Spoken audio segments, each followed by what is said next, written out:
In this episode, we're going to be learning how to build a design system with Stencil. Now you might be wondering, what is Stencil and what is a design system? A design system consists of UI components and a clearly defined visual style, released as both code implementations and design artifacts. When adopted by all product teams, a more cohesive customer experience emerges. There are several aspects that design systems consist of. The main three are components, patterns, and visual language. A component is a standalone UI element designed to be reusable across many projects. A pattern is an opinionated use of components. Often multiple components are combined together in order to create a standardized user experience. As for the visual language, think of the company's brand. So in this case, how does Stencil actually help us? Well, Stencil is a robust and highly extensible tool for building design systems. With its intentionally minimalistic tooling and API footprint, it's simple to incorporate into your existing development workflow.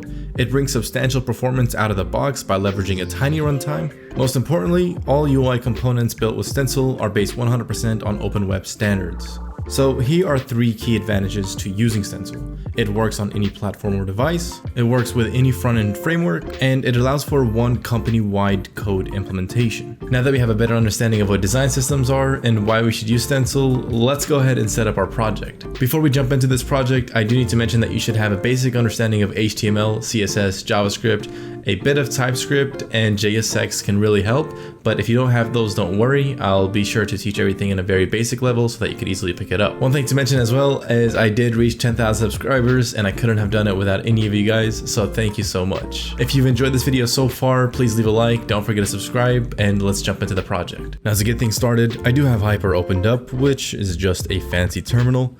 I am going to write npm init stencil, which will create a new stencil project. Once that's ran, I have an option to pick between an Ionic PWA, an app, or a component. Since we are planning to build a design system, we're going to select component. We then are prompted to give a project name. I'll go ahead and name it Apollo Design System simply because I'm a huge fan of Omar Apollo. Once we've named our project, we are completely done with the setup. We then are given scripts such as npm start, npm run build, and npm test that run different commands, but what we want to do is we want to cd into our Apollo Design System, or whichever folder you've named it, run npm install to install all the dependencies that are necessary. Once that's complete, I'll run code dot to open up our project in VS Code. Now inside VS Code, I'll open the integrated terminal, and the directory should already be the Apollo Design System. I'll run npm run start to get the server running. And once it's done initializing, it should say, "Hello world, I'm Stencil, don't call me a framework JS" in the top left hand corner. Well, that does it for setting Stencil up. In the next section, we'll look at breaking down the project to better understand the file structure. I'm going to go ahead and close the terminal since our project is running. And in the source directory, let's open that and look at the index.html. It seems like a very basic HTML file, and it is. There's two scripts that are being loaded in the head. The first script being Apollo Design System.esm.js, which is a script tag that only runs if we're using modern browsers. If our browser is using this version of our design system, then it has access to up-to-date JavaScript features such as ES modules, dynamic imports, async await, and classes. The second script, which has the no module attribute and also just loads the Apollo Design System JS, is mainly for IE11 and any browser that falls into that category. They will load ES5 syntax and has all the polyfills necessary. In our body, we have a myComponent tag, which represents the default component that comes with Stencil, the props that are being passed of first and last, first being Stencil, last being don't call me a framework. And if you recall back to our example for when we launched the development server, you remember that it said something along the line of, "Hi, my name is Stencil, don't call me a framework JS." These props are being passed into the myComponent component, and from there, we're utilizing those prop values to return a specific string or paragraph. If we look to the left Explorer panel, I'll go ahead and open up the components folder. Inside the components folder, I have a myComponent, which represents the default component that the starter provides. In Stencil, generating components allows you to bootstrap a style sheet as well as a spec and end-to-end tests along with the component file. All components will be generated within the source/components folder. We haven't generated a component yet, but we'll do that in the future. Right now, we're looking at the myComponent component, which is a standard component that is generated by Stencil when you use the Stencil starter. If we go ahead and open up the myComponent.tsx, We'll spend some time deconstructing this file so that we can get a better understanding of how these stencil components actually work. Up at the top, we're importing component, prop, and h from stencil core. The component import allows us to create a decorator. Decorators provide a way to add both annotations and metaprogramming syntax for class declarations and members. The component decorator provides metadata about our component to the stencil compiler. Information such as the tag to use and external styles can be set here and picked up by the compiler. Now we are also importing prop and h, and as for props, they're also decorators. Props are custom attributes/properties exposed publicly on the element that developers can provide values for. Props should be used to pass data down from the parent to the child. As for h, it's used within the rendered lifecycle hook to turn JSX into virtual DOM elements. As for our last import, we are importing a format function. Now this is nothing unique to Stencil. This is just a basic formatting function that lives in the utilities folder. This is just a way for Stencil to show us that, hey, you can create one function and share it globally across every other component you create. Now, if we scroll down a bit, you'll see that the component decorator is being used with an object inside of it containing 3 different properties. The properties include tag, style URL, and shadow.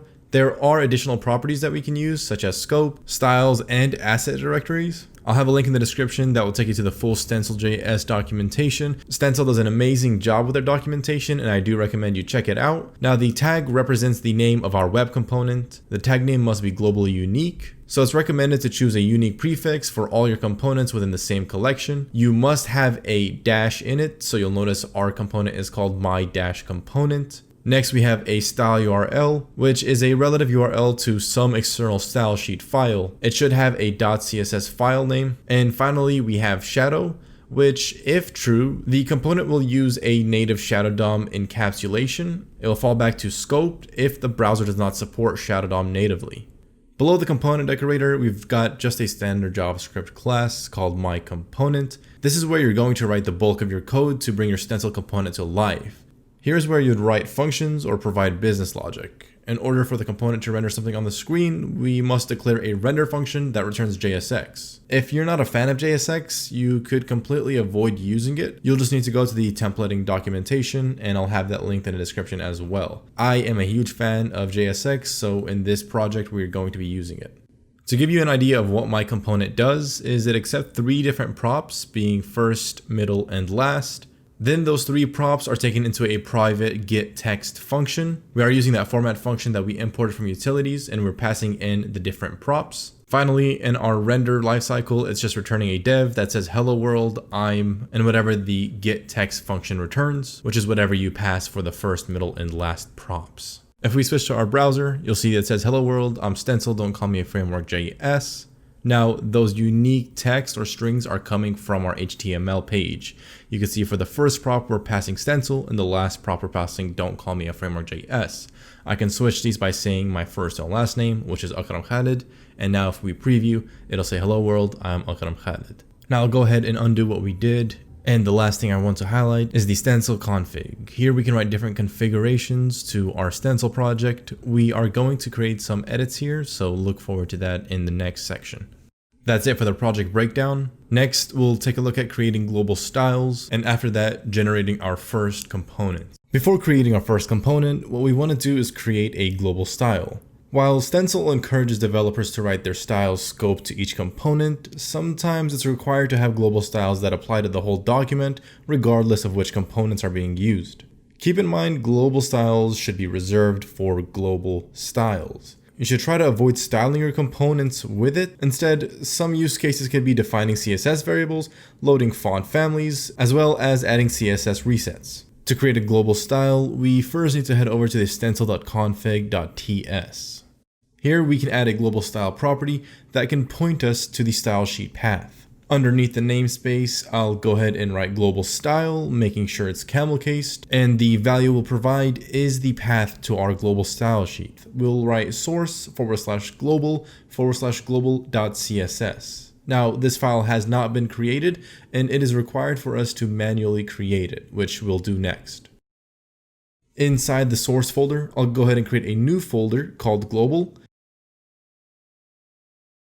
And inside global, I'll create a new file called global.css. Next, we need to manually link the style sheet to our index.html. Inside the head, specifically underneath the title, I'll go ahead and add a link. And for our href, it's going to be /build/Apollo Design System.css. Now, for you, it won't say Apollo Design System unless you follow the exact namespace for when we created our project. If, for example, you had named your starter or your project Trump supporters are garbage, then all three of those files that are being imported wouldn't say Apollo Design System. They would say Trump supporters are garbage.css, .esm.js, and .js. That's just a hypothetical though, but they are. To make sure everything works, we'll switch over to the global.css and we'll just add a body with a background of pink. Now, before checking our changes, what we need to do is restart the development server. This is due to the fact that we did edit the stencil config ts file.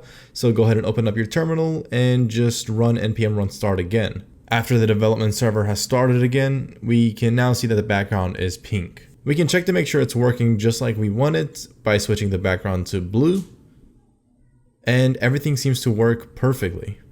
I'll go ahead and close the terminal and get rid of this body background blue, and now we need to add some variables. I'm going to go ahead and paste in CSS variables for our colors. They're split up in monochrome, primary color, which is a bit purplish, and then the warning and danger colors. These are the colors we'll be using when we are building the UI components. You can add any colors that you want. If you want these exact same colors, you can head over to the GitHub repo in the description, and from there just locate the global CSS file and copy paste everything we have in there to your own global CSS file. Next, I want to add body styles. For the body, we're going to set the margin to 0. We're adding a font family of Apple System, and the fallback would be the Blink Max System font. And for Windows, it'll be Seago UI.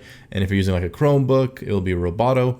So that's the font family fallbacks, and it just goes on forever. Then our font size is going to be 14 pixels with the color set to the mono 70 variable and overflow X of hidden. Underneath the body, I will add all the H tags, including the P tag, and I'll set all the margins to 0, resetting all the margins they come with by default. Then I am going to paste in styles related to the container. I am adding a margin of 200 pixels left right with the auto centered and padding of 0 and 500 pixels top bottom. Now I do have a row with the margin 24 pixels auto and the display of flex, and underneath I am adding media queries for responsiveness.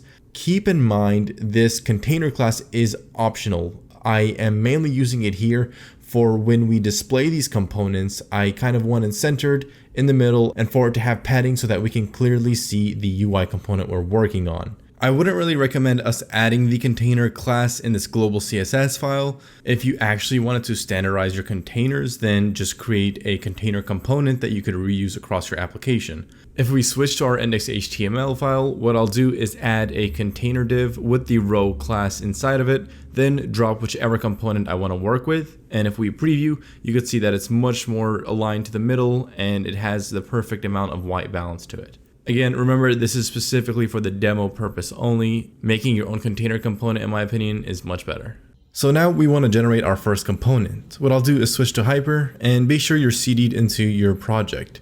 I'll run npm run generate, and this will allow us to generate a new component. It'll then ask us to provide a component name, and it is -case sensitive, so be sure to add your dash. I'll name it Apollo-button. If you are naming your design system water, for example, you'll name it water-button. Be sure to stick with the naming convention that you feel most comfortable with. It'll then ask us if we want to generate additional files, such as the style sheet file, the spec test, and the end-to-end test files. I'll leave all of them checked and generate all three. Back in our project, if we go to the components folder, we now have an Apollo button folder, which is our Apollo button component. If we open the Apollo button component, we have a test folder with test files in there, and then we have an Apollo button CSS and an Apollo button TSX. If we click and open the Apollo button TSX file, at the top we are importing component, host, and H from Stencil core. Then using the component decorator, we're defining some tags for our component, such as the tag, the style URL, and the shadow. Next, the Apollo button class is using the render lifecycle, returning some JSX. If we jump into our index.html and actually use this Apollo button component, we can add the Apollo button tags and write hi YouTube inside of it. And if we preview, we will get an error, and this is simply because when you generate a new component, you must restart the development server. So I'll open up our terminal and run npm run start again. This will initialize our build again, and now we have hi YouTube. Very basic component, and it really doesn't do much. So let's actually start building out the button component. I'll switch to the Apollo button tsx file, and as for the JSX, I'll get rid of the host and the slot tags. I'll add a button with type button. Inside the button, I'll make a comment for slot. Now, the reason I'm doing this is because I want to show you guys two ways that we can pass text from our HTML page to our button. We can pass text or values through props, or we could use slots. Components often need to render dynamic children in specific locations within their component tree, allowing a developer to supply child content when using our component. Now on the left side, we have our index.html where we're showing the Apollo button. As a child to the Apollo button, we have a span tag with the text of primary. And on the right, you can see that we have our button tag, and inside the button tag, we have our slot, which allows us to render all of the child content within our Apollo button. Back in our project, I will use props to render the text, so at the top, be sure to import prop from Stencil core. And inside the Apollo button class, I will add the prop decorator and provided a property name of text. Since we are using TypeScript, we need to define a type, and this property's type is going to be a string. Now inside of our button, if I wanted to render the prop, I'll just add curly brackets with this.text, which will reference the text prop. If we switch over to our index.html, as an attribute to the Apollo button, I'll add text, and I'll just say start stream. If we preview our project, you can see that the text is in fact saying start stream for our button. Now switching to the Apollo button CSS file, I do want to start adding some styles. I'll go ahead and create a btn button class, and I'll assign it a background variable of mono-10. This variable is coming from our global CSS file, where if we scroll to the top, you can see we have a list of CSS variables for our colors. Next, the color will be set to a mono 70, and the border radius will be set to 4 pixels. We're going to get rid of the border and add a padding of 0 on the top and bottom and 12 pixels left and right. I'll add a height of 38 pixels, an outline of none, a transition of 0.1 seconds with an ease in out easing, a cursor set to pointer for when we hover on it, it'll change the cursor. Font weight will be set to 500. Then finally, a display of flex, align items center, and justify content to center. I'll switch over to the Apollo button TSX and I'll add a class of button. Let's go ahead and preview our button, and you can see that it has the same styles that we're hoping to achieve. The font weight doesn't match 500, and I think that's because the font family isn't being pulled in, so I'll set font family to inherit from what the global CSS says the font family is. This will allow us to actually have the accurate weights. We still are getting that high YouTube flash, so in our index.html, I'll go ahead and get rid of it, and every time we refresh, we don't see it anymore. Now it's time to start adding additional button styles. The first style I'll create is a primary style. I'll just attach a primary class to the button. I'll set the background to a primary 50 and the color to a white color. Now when we hover on the button primary, what we want to do is just darken the background, so I'll set background color to primary 70. In our Apollo button TSX file, what we need to do is add an additional prop for appearance. I'll add the prop decorator with the appearance name and a string for its type. I'll then set curly brackets to our class and add backticks. I'm doing this so that we can add template literals within our class. So I'll add $ curly brackets. This way we can access JavaScript code, and I'll say this.appearance. In our index.html, I'll create a copy of the Apollo button. I'll then add appearance as an attribute or prop and pass in the primary class. Let's go ahead and preview, and you can see we have two buttons now, one with the default style and the second one with the primary styles. Back in our project, I'll go ahead and get rid of the default button, and I'll make a copy of the primary button that we already have. I'll change the appearance to say secondary. I'll also add a space between in our row class, and if we preview, you can see that the secondary appearance doesn't really have much and it just defaults back to the original class. Let's go ahead and go back in our project, and in our Apollo button CSS file, I'll create a button secondary class, setting the background to a variable of mono 50 and the color to white. We'll also want to add a hover style, so I'll set the background to mono 70, which is a darker version of the mono 50. If we preview, we can see that the secondary styles are working just like we want them to. Back in our project, I'll continue adding additional styles. The next one we'll work on is a tertiary style, setting the background to a primary 05 and the color to primary 50. I'll add a hover, which sets the color to a primary 70 and a background to primary 10. In the index.html file, I'll go ahead and change the text for the secondary to send, and then I'll create a copy so that we can view our tertiary, changing the appearance to tertiary and the text to say record. If we preview now, you can see that we have 3 different button styles and all of them have different hover effects.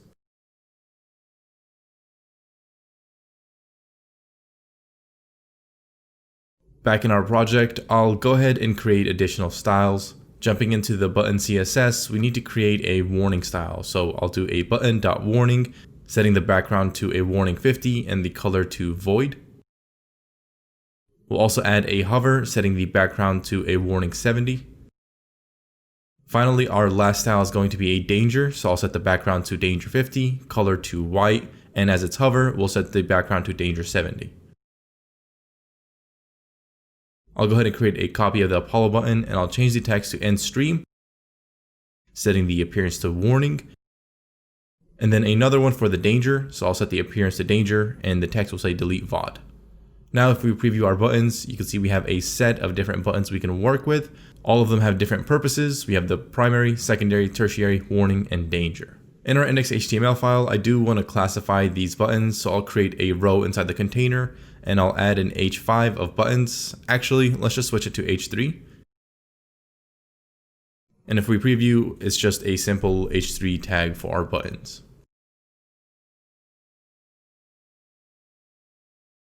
Now let's go ahead and interact with one of our buttons. I'll add a script tag in the HTML. I'll create a button which accesses the primary ID. Be sure to add an ID of primary to your first Apollo button or any button you want to interact with. Then I'll add an event listener to button. The event listener will be a click which executes a function of alert hello.